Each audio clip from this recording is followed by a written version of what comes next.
출애굽기 20장 12절, 구약성경 112페이지쯤 되겠습니다. 찾으신 줄 알고 다 같이 함께 읽도록 하겠습니다. 내 부모를 공경하라. 그리하면 내 하나님 여호와가 내게 준 땅에서 내 생명이 길리라. 아멘. 예, 오늘은 제 5계명이 되겠습니다. 말씀을 전하기 전에 오전에도 강구드렸는데 추가 임명이 있습니다. 오후 찬양단의 이름 뭐죠? 전영민 청년 잠깐 일어나 주시겠어요? 예, 오후 찬양단 멤버로 임명합니다. 박수 치면서 격려해 주시기 바랍니다. 예, 앉아주실까요? 제가 영민 청년 부모님을 알지 않습니까? 10몇 년 전에 같이 섬겼기 때문에 아까 영민 청년 여기서 이제 찬양을 하는데 웃음이 막 나오는 거예요. 왜 그러냐니까 어머니가 찬양을 엄청 잘합니다. 그래서 지금 장대교회 그 교회 웬만한 모든 찬양은 다 이제 주도하듯이 잘 섬기고 계신데 딱 어머니 모습이 그대로 있더라고요. 다른 청년들은 다 이렇게 갔다 왔다 하는데 혼자 뭐 잘하긴 잘하는데 좀 맞춰줬으면 좋겠어요. 처음이니까 좀 다 잘 아름답게 왔다 갔다 하는데 혼자. 오늘 본문이 출애굽기 20장 12절인데 여러분들 제가 미스터리 실제 미국에서 있었던 이야기를 들려드릴 테니까 한번 이게 왜 그런지를 한번 맞춰보시길 바랍니다. 미국의 한 이제 청소년이죠. 이 친구하고 이렇게 다툼을 하다가 죽이려고 죽인 게 아니고 이 친구를 이제 죽이게 됐어요. 그리고 어떻게 할까 고민하다가 집 뒤에는 이제 마당에 우물에 이 친구를 이제 던진 겁니다. 한숨도 못 자고 그 다음날 나가보니까 시체가 우물 안에 없는 거예요. 깜짝 놀란 겁니다. 그래가지고 이제 어른이 됐어요. 어른이 돼가지고 옆집에 사람하고 다툼을 하다가 이것도 이제 어떻게 살인을 하게 된 겁니다. 그래서 옛날 그게 생각이 나버린 거예요.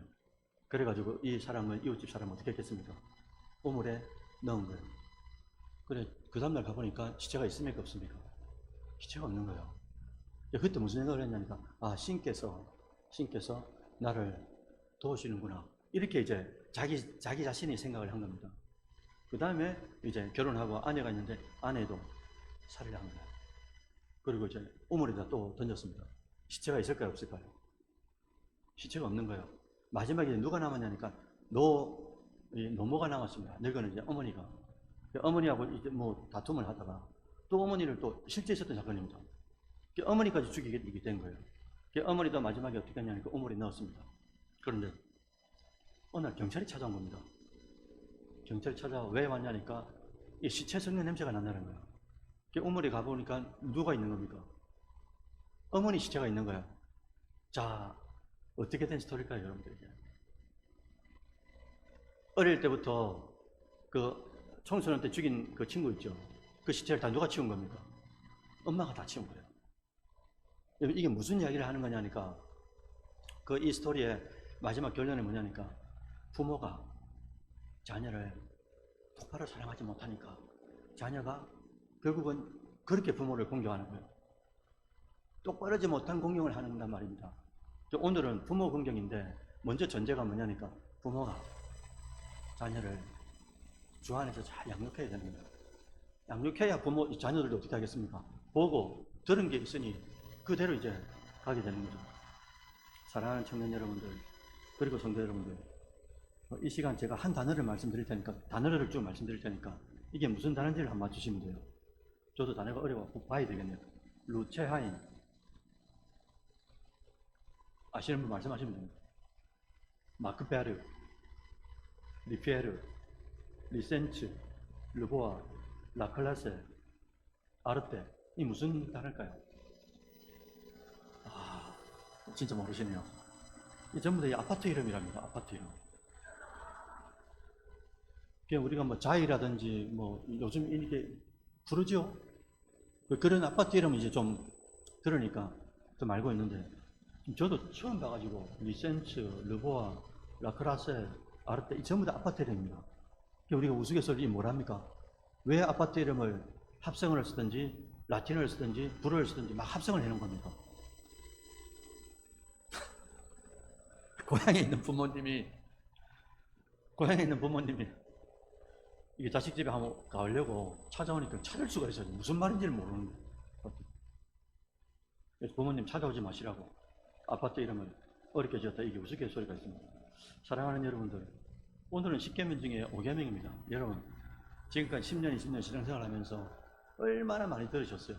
부모를 공경해라. 이 말씀은 우리가 또 익히 알고 있는 말씀이거든요. 그런데 질문부터 한번 해볼까요? 왜 하나님이 사람과의 관계가 많잖아요. 그죠? 10계명 안에도 5, 6, 7, 8, 9, 10번째 6개의 계명이 다 이웃과의 관계인데, 근데 왜 초두에 제일 처음에 이 인간과의 관계성 속에서 부모를 공경해라 이걸 제일 처음에 박았냐 이거죠. 왜 이것을 초두에 뒀을까?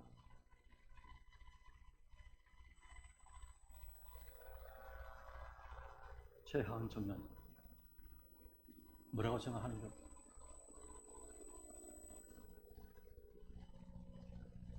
고민을 한번 해보시기 바랍니다. 왜 그러셨을까 하나님이?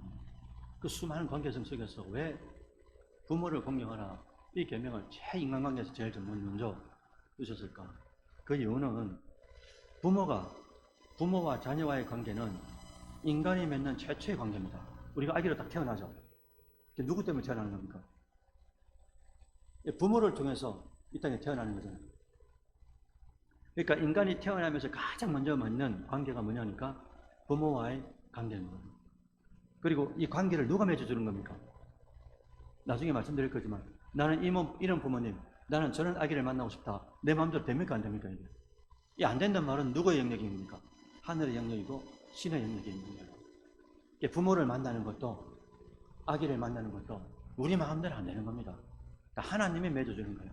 하나님이 맺어주시기 때문에 모든 관계의 기초는 부모와 자녀와의 관계다. 그것을 하나님이 주신다라고 우리가 믿어야만이 부모를 진짜 공경할 수가 있는 베이스가 생긴다는 거죠. 기초가. 이게 안 되면 어떻게 합니까? 부모가 별로 마음에 안 들고, 그래 아까도 미국에서 실제 있었던 이 사건처럼 죽이는 게 가족만 있는 게 아닌가요? 내 하고 싶은 대로 살다 가는 거죠. 오늘은 제 5계명으로서 내 부모를 공경하라는 계명은 우리가 너무나 잘 아는 말씀인데, 그런데 이 말씀 속에는 엄청난 비밀이 숨겨져 있습니다. 이 비밀을 아는 성도와 모르는 성도는 신앙생활에 질적 차이가 엄청나게 나타나는 거예요. 여러분, 부모를 공경하지 않는데 보이지 않는 하나님을 공경한다? 이게 여러분 가능하겠습니까? 가능합니다. 그렇게 사는 성도들도 많고, 근데 이걸 하나님이 받아주시면 좋겠어요. 하나님이 받아주면 되는 거예요. 근데 눈에 보이는 부모님을 공경하지 못하면서 눈에 보이지 않는 영적인 하나님을 공경한다. 이게 이제 말이 안 된단 말이죠. 그래서 여러분들 첫 번째로 5계명의 특징은 뭐냐? 부모님을 공경하라는 이 말씀 속에는 어떤 부모다라는 조건이 붙지 않았다라는 겁니다. 이게 우리가 다 알고 있는 거죠. 어떤 부모를 존경해야 된다? 많이 배운 부모, 돈이 많은 부모, 그리고 인격적으로 참 잘 대우해 주는 부모, 그런 부모를 공경하라라는 조건이 붙지 않았다는 거예요. 사실은 여러분, 이게 무엇을 의미하겠어요? 이 앞에 단서가 조건이 붙지 않았단 말은 무슨 말이겠습니까? 부모의 됨됨이에 상관이 없어요. 부모님이 좋고 나쁘고가 상관이 없어요. 부모라는 존재 자체를 존경하란 말입니다. 하나님은 부모라는 존재 자체를. 왜 그러면 하나님은 부모라는 존재 자체를 우리가 존경해야 되는가, 공경해야 되는가? 왜 그러냐 이거죠. 그게 이제 오늘 하나님 말씀에 명령이 그려져 있지 않습니까? 10계명에 우리 실천적인 명령이 그려져 있는 거예요. 부모를 하나님이 주신 존재로 인정하라 이거예요. 하나님이 주신 존재다라는 거예요. 이게 가장 중요한 인식입니다. 이걸 신적 인식이라고 그러거든요. 하나님이 주신 존재라는 말은 부모와 자녀와의 관계가 사람이 만들 수 없는 인위적인 관계가 아니다 이거예요. 그 인위적인 관계가 아니다라는 말을 뒤집어 보면은 신적 관계라는 거예요. 하나님만이 주실 수 있는 관계가 이거죠. 그래서 제가 말씀드렸죠. 하나님, 나는 이런 부모님을 만나고 싶습니다. 아기가 태어나기 전부터 그래야 됩니까? 부모님도 마찬가지인 거예요. 하나님, 우리 아이는 태어날 때 우리 첫째는 1.6kg로 태어나고 둘째는 2.8kg인가 그렇게 태어났거든요. 하나님 한 3.5kg 아니면 4.5kg도 가능하겠습니다. 이 됩니까? 우리가 원하는 대로 아이가 태어날 수가 있는 게 아닌 거예요. 그러니까 부모님과의 관계, 자녀와의 관계는 무슨 관계라고요? 하늘의 영역이고 신적 영역이나 이 말이에요. 그래서 오직 하나님이 주권 가운데서 우리에게 맺어주시는 관계라는 거죠. 이게 너무 중요한데 우리가 신앙생활을 하면서 계명을 지켜가면서 5계명이 나와 있는 이 계명이 믿어지냐 이거죠. 부모님을 왜 공경하느냐, 이게 기본 베이스가 하나님께서 맺어주신 관계다라는 게 내 안에 들어와 있어야 되는 거예요. 이게 안 들어와 있으니까 내 마음에 안 들고 또 용돈 달라 하더니 뭐 해달라는데 안 해준다. 그게 뒤틀리는 거예요, 이게. 그래서 하나님이 맺어주신 부모와 자녀의 관계이기 때문에 어떤 부모를 만날지라도, 여기는 어떤 부모입니다. 어떤 부모를 만날지라도 부모를 공경해야 된다. 왜? 하나님이 주셨으니까. 여기에 하나님이 주셨습니다라는 여기에 믿음이 정확하게 실려야 되는 거죠. 그래서 믿음이 실린다는 말은 무슨 말입니까? 제가 늘 요즘에 새벽에도 그렇게 말씀드리잖아요.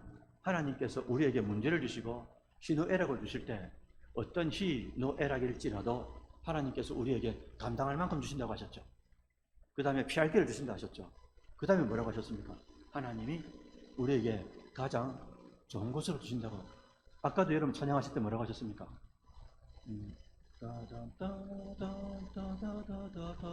우리의 작은 뭐요? 신음에도 응답하신다 하신 거예요.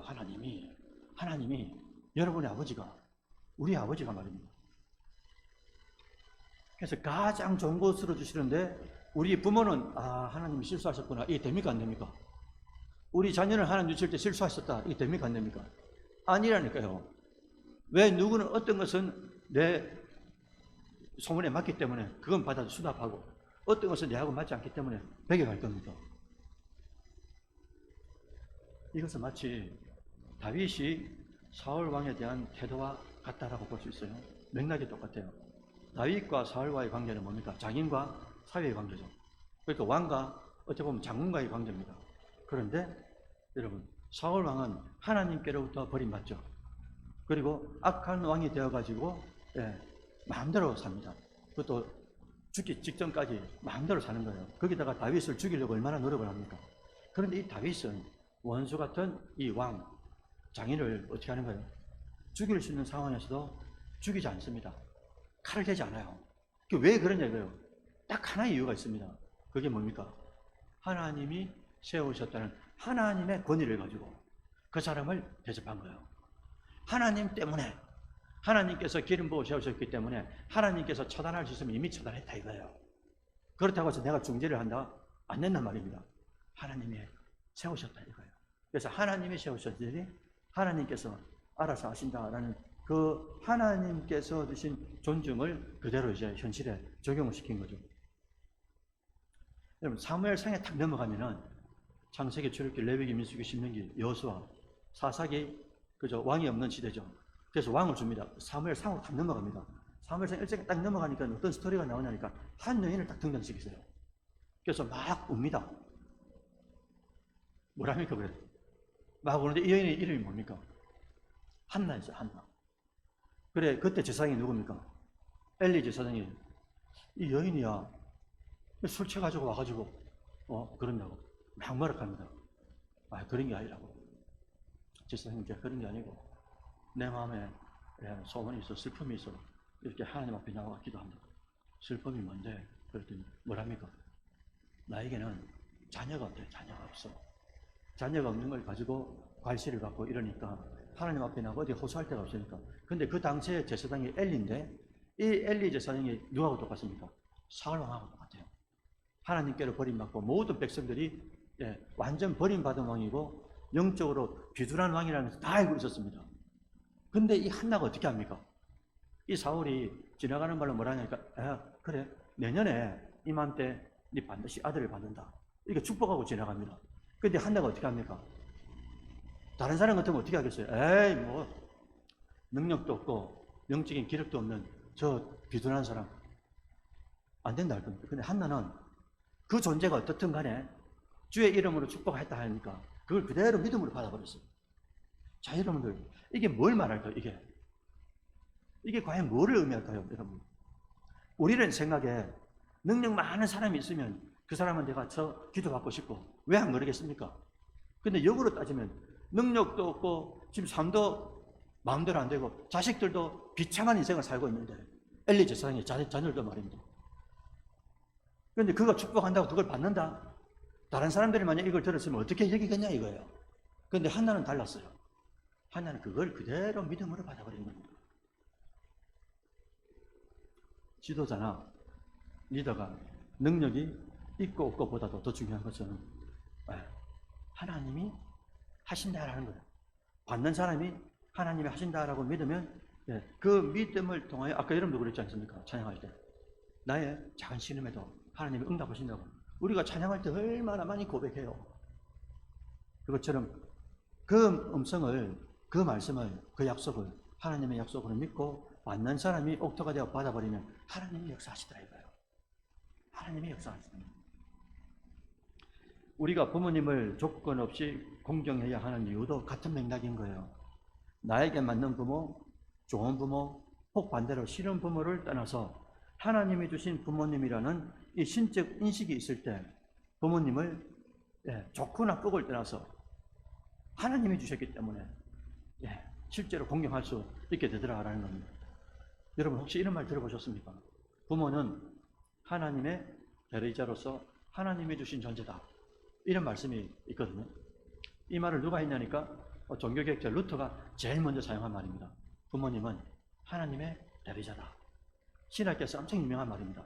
부모님은 하나님의 대리자다. 자, 청년 여러분들, 왜 그럴까요? 아시는 분 말씀해 보세요. 왜 그럴까? 왜 루터가 부모님은 하나님의 대리자다라고 표현했을까요?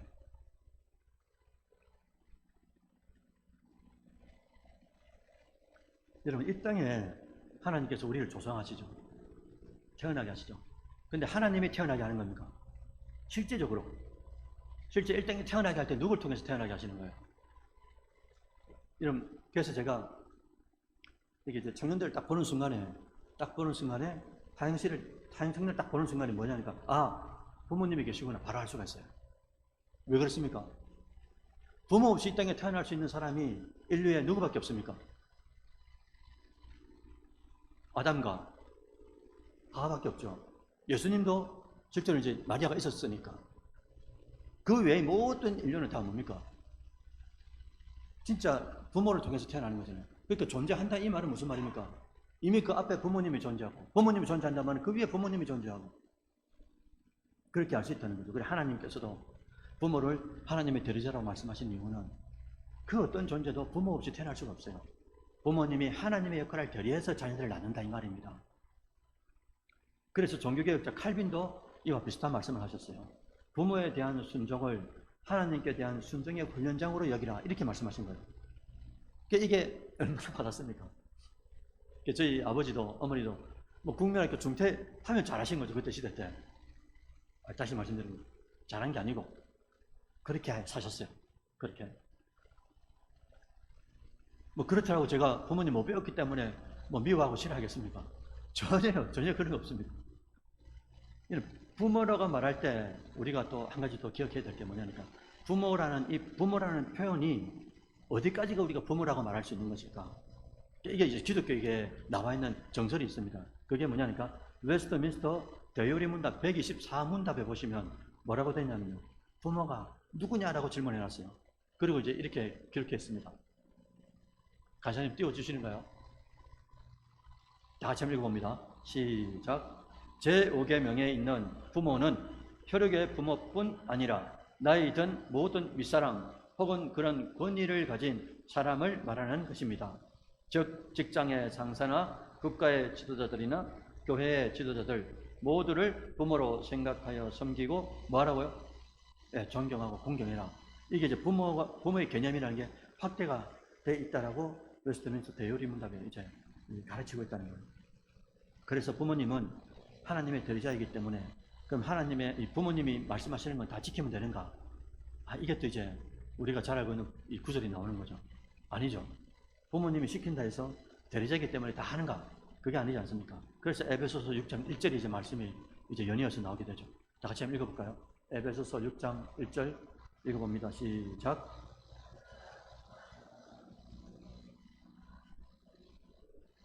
여기서 핵심 단어가 뭡니까?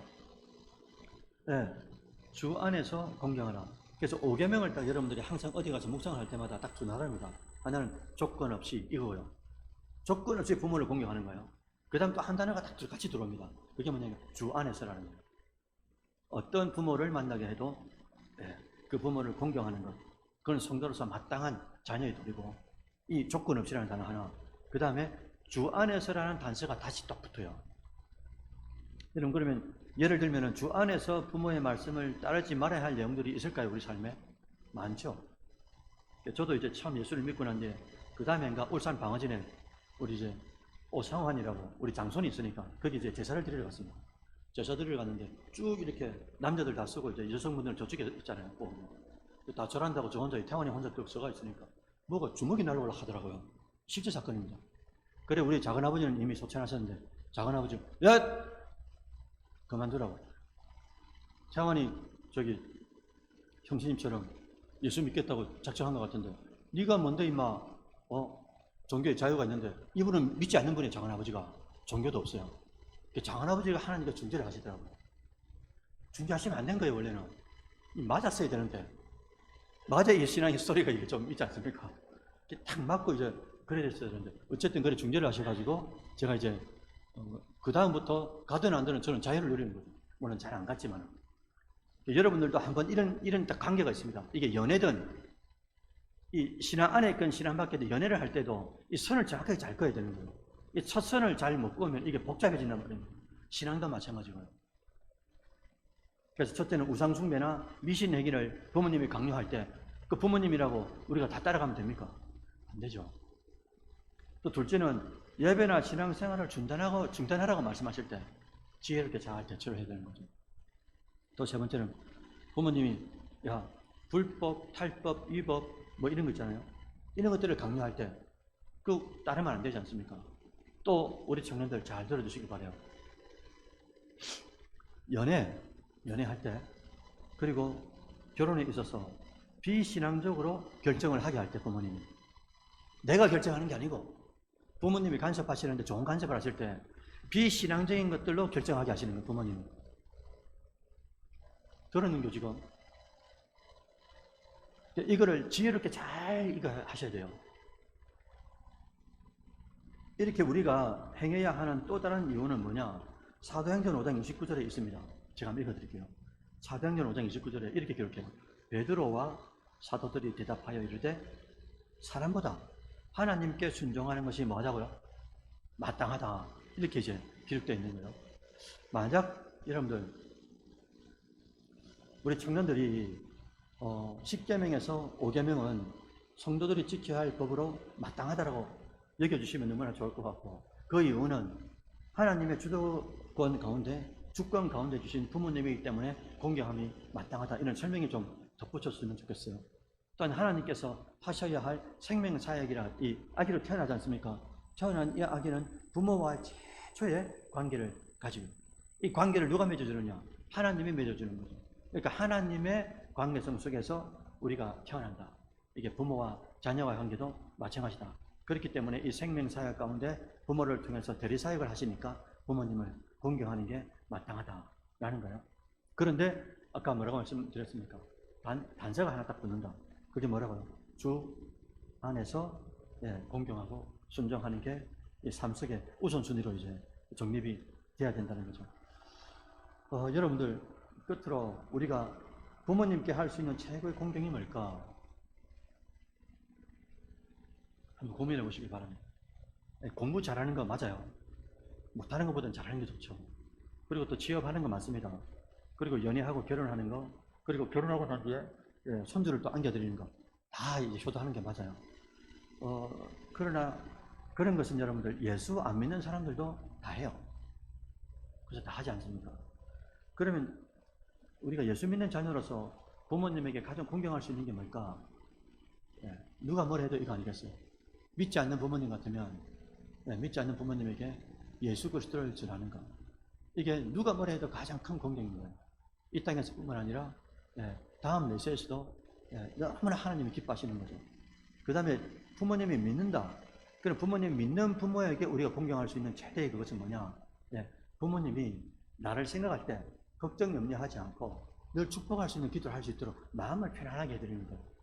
그러니까 예를 들면 이제 오늘도 집에 가시면 같이 사는 분들은 뭐 늘 어머니한테 이렇게 아버지한테 아버지 한 달 동안 또 수고하셨죠. 뭐 월급날이라도 옛날에는 이렇게 누런 이제 경제에다가 봉투에다가 이렇게 월급을 가지고 와가지고 남자의 권위가 좀 있었습니다. 여보 이렇게 월급을 주는 이렇게 기분이 있었는데 지금은 뭐 뭡니까 이거 뭐 보이도 않는 돈이 어디로 가는지도 모르고 그냥 다 들어가지 않습니까? 그러니까 이게 느낌이 좀 떨어지는 것 같아요. 야 오늘 월급날이라고 아버지가 뭐 이렇게 뭐 뭡니까 삼겹살이라도 사오면은 그게 또 이제 보이는데 요즘은 그렇지 않으니까 그래서 음식을 하더라도 부모님한테 엄마 최고 엄마 와 맛있다 엄마 참 맛있다 그만해 임마 엄마 맛있다 저도 먹어봅니다. 한결이가 자꾸 맛있다 그러거든요. 엄마한테 엄마 와 맛있다 맛있다 딱 먹어 시식 엄마 맛있다 그러니까 옆에 진짜 먹는 나도 진짜 맛있어지더라고요. 참 이게 신기하죠. 뭘 해주시면 그거에 대해서 감사할 줄 알고 그죠? 불평하지 말고 그리고 어머니가 걱정할 거 싶으면 좀 떨어져 있으면 전화도 먼저 하고 그리고 또 알바해가지고 용돈을 받으면 직장을 다니는 직장인 청년들은 용돈 드리는 거 됐다 니도 힘든데 그것도 안 주면 안 돼요. 부모님 달라지 말하지 그러면 달라 하겠습니까? 그래서 괜찮다 그래도 어떻게 합니까? 드려야 돼요. 괜찮다 할수록 드려야 돼. 그래 이게 감동이 이제 2배가 되는 거죠. 이런 유들 이런 부모님 믿는다 하더라도 부모님 앞에 우리가 공경할 수 있는 그 많아요. 특히나 부모님이 걱정하지 않도록 마음이 평안하도록 나를 생각할 때마다 저는 직접 어떻게 하고 이런 걱정보다도 마음이 편안하도록 해드리는 것 그게 이제 우리의 효와 공경이 아니겠습니까? 어쨌든 우리의 최고의 공경은 부모님이 신앙생활 잘 감당할 수 있도록 해드리는 것 염려 걱정되지 않는 것 그리고 믿지 않는 부모님은 누가 뭐라 해도 지혜롭게 예수님을 믿도록 하는 것. 그래서 여러분들 우리 청년들 중에도 이렇게 홀로 나오는 친구도 있고 믿다가 지금 부모님 안 믿는 친구들도 있을 거고 좀 여러 가지가 있지 않습니까? 그러니까 부모님이 믿지 않는데 여러분 나는 오늘도 예배를 드리고 예수를 믿고 오늘 밤에라도 주님 부리면 천국 갈 수가 있어요. 근데 부모님은 믿지 않는데 믿지 않는 부모님이 죽으면 100% 지옥 간다는 걸 알면서도 영원한 지옥불에 들어가는 걸 알면서도 나는 천국 가면서 어떻게 부모님이 지옥 가는 걸 알면서 어떻게 그냥 가만히 있냐 이거예요. 그래서 여러분들 옆에 친구들 있잖아요. 목회자가 있지 않습니까? 목회자가.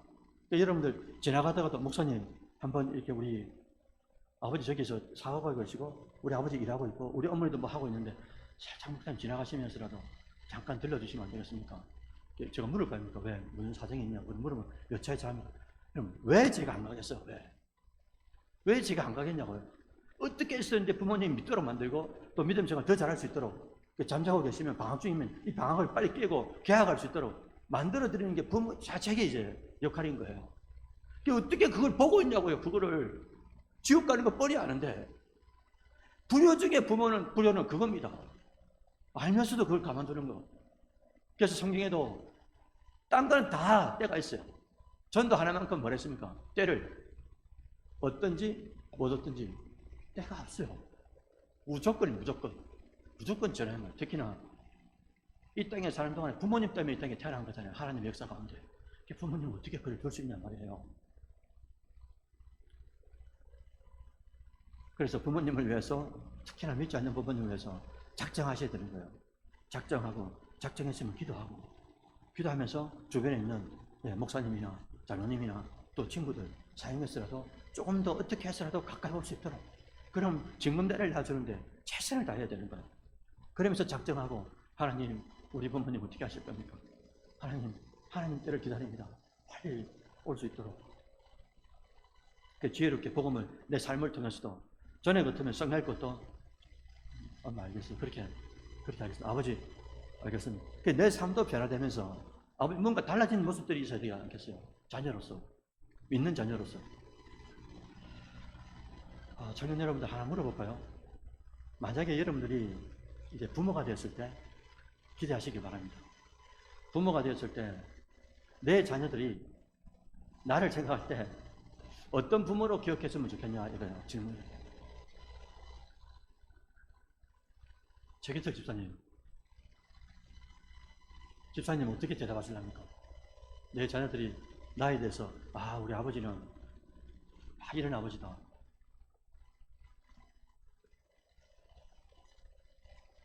그래서 여러분들 청년들이 하셔야 될 게 뭐냐니까 주변을 잘 보십시오. 주변을 잘 보시면서 그러니까 샘플들을 잘 찾으셔야 돼요. 하나님, 저도 최기철 집사님처럼 저런 아버지가 되도록 하나님 저를 보여주셨으니까 좋은 장점들이 우리 어르신들한테 다 있지 않습니까? 어른들한테. 그런 부모. 한 번은 이제 제가 언제인지 모르겠는데 어제 장례 직장에서 홍 집사님하고 이 장로님하고 우리 앉아가지고 이제 밥을 먹는데 홍 집사님이 딱 앉으셔가지고 그러더라고요. 이제 부부에서 부모가 되지 않습니까? 부모가 되고 난 뒤에 딱 뭐라고 하시냐니까 제가 들으려고 들은 거 아닙니다. 대각선으로 저기 앉아 계셨는데 들려버리는 거 어떻게 해요? 딱 들리는데 탁 맺히더라고요. 뭐라고 하셨냐니까 부모가 되니까 이한이라는 이 자식을 받고 부모가 딱 되고 나니까 하나님의 마음을 알겠다고 다 그렇게 표현하셨어요. 이거 아닌데, 이 분위기가 아닌데. 하나님의 마음을 알겠다고 딱 그렇게 표현하시길래 감동이 됐습니다. 감동이. 보통 부모님의 마음을 알겠다고 우리가 표현하잖아요. 내가 부모가 됐으니까. 근데 이 한 단계를 100단계를 넘어가지고 하나님의 마음을 알겠다고 그렇게 표현하시길래 참 집사님은 사는 게 다른 거구나. 늘 하나님을 바라보시는 거구나. 너무 유심히 보지 말고요. 너무 유심히 홍 집사님 보지 말고 어제는 그렇게 이제 말씀을 하시더라고요. 청년 여러분 또 하나 질문해 볼까요?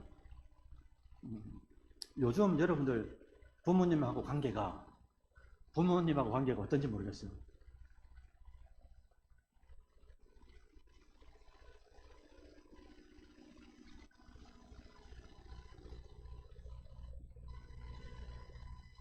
저도 살아보니까 여러분 부모님이 계실 때 잘해야 돼요. 기독교의 부모 공경은 죽고 난 뒤에 부모 공경이 아니잖아요. 세상은 뭡니까? 죽고 난 뒤에 부모 공경이에요. 왜? 제사로. 죽고 난 뒤에 부모 공경을 할 수가 있다고 말하는 거예요. 우리는 절대 그럴 수가 없어요. 이미 지옥과 천국으로 나뉘기 때문에 다른 방법이 없습니다. 부모님 계실 때 최선을 다해서 부모님을 섬기시길 바랍니다. 여러분, 때로는 청년 여러분들 쉽지 않을 때가 있어요. 쉽지 않을 때마다 뭐라고요? 오늘 주신 말씀처럼 조건이 없다는 단서가 딱 붙어요. 내가 좋고 나쁘가 내가 결정하는 게 아닌 거예요. 하나님이 주셨다는 그 기절을 가지고요. 그 바탕으로 부모님을 다시 봐야 되는 거예요. 내 눈으로 보면 마음에 안 들고 섭섭하고 이런 게 너무 많습니다. 물론 사랑하고 존경하는 것도 있지만 우리 인간은 감정의 동물이기 때문에 왔다 갔다 하거든요. 갈 때처럼. 좋을 때는 좋다가 또 싫을 때는 문을 팍 닫고 팍 치고 나간단 말입니다.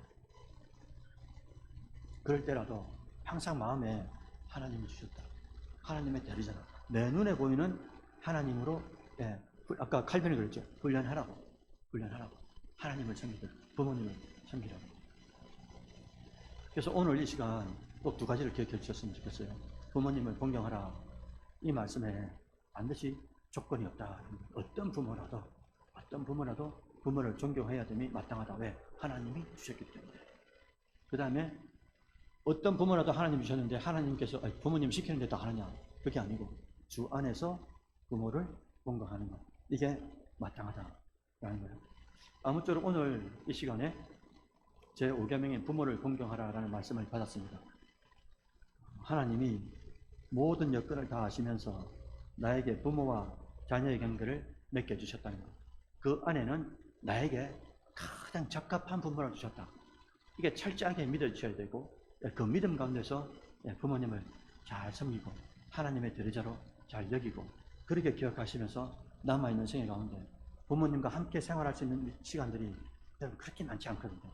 실제로 옆에 계실 때 또 우리가 연락할 수 있을 때 또 같이 여행 다닐 수 있을 때 또 같이 이렇게 사드리고 드실 수 있을 때 사드려야 되는 거예요. 그렇게 잘 섬길 수 있는 이 시간에 여러분들 되시기를 주의 이름으로 축원드립니다. 아멘.